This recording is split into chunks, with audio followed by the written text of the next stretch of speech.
আজি সমবেত সদৌতি ৰাইজকে আমি অনুৰোধ জনাম যে সকলে থিয় হৈ আমি মিডিয়া মানুহ আছে কোন সাইড কৰি দিব তেখেতসকলক সুবিধা দিয়ক।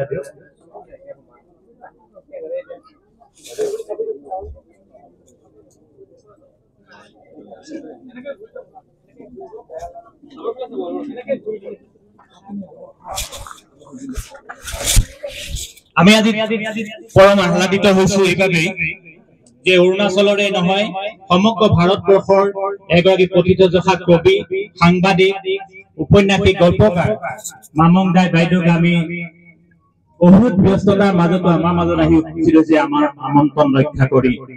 আৰু অসম সাহিত্য সভাক বাইদেৱে ধন্য কৰিছে যে এই লুম্বি দাই বঁটাটো গ্ৰহণ কৰি। আমি বাইদেউক জয়জতে ধন্যবাদ জ্ঞাপন কৰিছো, কৃতজ্ঞতা জ্ঞাপন কৰিছো আৰু আন্তৰিক শুভকামনা নিবেদন কৰিছো।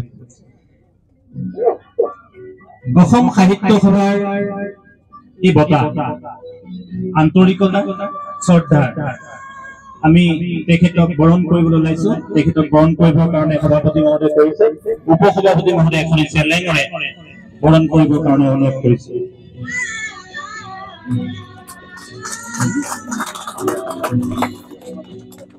ইয়াৰ পাছতেই আমাৰ লুম্বিবাই যিটো গৱেষণা কেন্দ্ৰ আছে, এই গৱেষণা কেন্দ্ৰৰ তিনিওজন সদস্যকে আমি ওচৰলৈ আহিবলৈ অনুৰোধ কৰিছো। অপূৰ্ব ফুকন, বিনোদ কুমাৰ গগৈ আৰু ভৰত ৰাজ, তেওঁলোকে আমি ইয়ালৈ আহিবলৈ অনুৰোধ কৰিছো। এফালে আমি তিনিওকে আদৰণি জনাবৰ কাৰণে মই অনুৰোধ কৰিছো। তেখেতে মামং দাইক আদৰণি জনাব। আপোনালোকক এইখিনিতে জনাই থওঁ, এই অনুষ্ঠানটোৰ সম্পূৰ্ণ পৰিচালনাৰ দায়িত্ব দিয়া আছিলে তিনিগৰাকী ব্যক্তিকে। তাৰ লগতে আমি আৰু এজন মুখ্য ব্যক্তিক দিছো, গিৰীন তামুলী ডাঙৰীয়া। তেখেত অসম সাহিত্য সভাৰ কাৰ্যনিৰ্বাহকলে আমন্ত্ৰিত অৰুণাচলৰ প্ৰতিনিধি। আমি গিৰীন তামুলী ডাঙৰীয়াক এই মুহূৰ্তত বিচাৰিছো, তেখেতক আগুৱাই আহিবৰ কাৰণে অনুৰোধ কৰিছো। এয়া ভৰত ৰাজখোৱাদেৱে জাপি আদৰণি জনাইছে।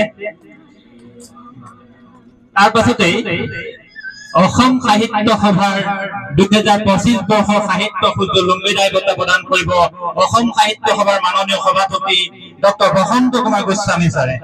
এগৰাকী যোগ্য ব্যক্তিৰ হাতত অসম আৰু অৰুণাচলৰ মাজত সমন্বয় সম্পাদনৰ কাৰণে এই বঁটা প্ৰদান কৰি অহা হৈছে। আৰু এই বছৰ আমি 25 বৰ্ষৰ কাৰণে মামং দাই বাইদেউক আমি এই বঁটা অসম সাহিত্য সভাই আনুষ্ঠানিকভাৱে প্ৰদান কৰিছে। বাইদেউৰ ওচৰত আমি চিৰকৃতজ্ঞ। অসম সাহিত্য সভা বাইদেউৰ ওচৰত সদায় কৃতজ্ঞ হৈ থাকিব এই বঁটাটো গ্ৰহণ কৰাৰ বাবে। আমি সকলোৱে একেমুখে ক'ব পৰা হলো, অসম অৰুণাচল ভাই ভাই। আমি একেলগে সহবাস কৰিব লাগিব, আমি সহযাত্ৰী হ'ব লাগিব। অসমীয়া জাতি, অৰুণাচলী জাতি আমি একত্ৰিত হৈ আগুৱাই যাব লাগিব সভ্যতাৰ দখলাত। আৰু আমাক কোনেও বাধা দি ৰাখিব নোৱাৰা ব্যৱস্থা আমি নিজেই কৰিব লাগিব। আজি এই অনুষ্ঠানত উপস্থিত সদৌতিকে আমি আন্তৰিক ধন্যবাদ জ্ঞাপন কৰিছো। এই বঁটাৰ লগত আছে নগদ 10,000 টকা। এই বঁটা প্ৰদান এই মাননি প্ৰদান কৰিবৰ কাৰণে মই আমাৰ সভাপতি ছাৰক অনুৰোধ কৰিছো।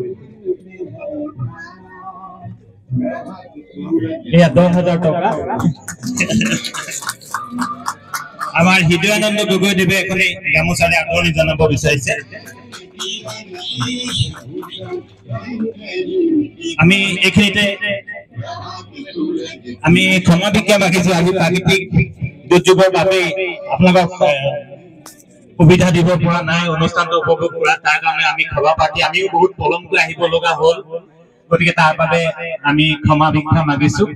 আজি মামং দাই বাইদেউক ব্যক্তিগতভাৱে কেইবাজনো ব্যক্তিয়ে সম্বৰ্ধনা জনাব বিচাৰিছে। মই এই সুযোগ দিছো। বাইদেউ ভাষণ প্ৰদান কৰিব খন্তেক পাছতেই মই ব্যক্তিসকলক বাইদেউক যোনে ইচ্ছা কৰিছে বাইদেউক সম্বৰ্ধনা জনাবৰ কাৰণে অনুৰোধ কৰিছো।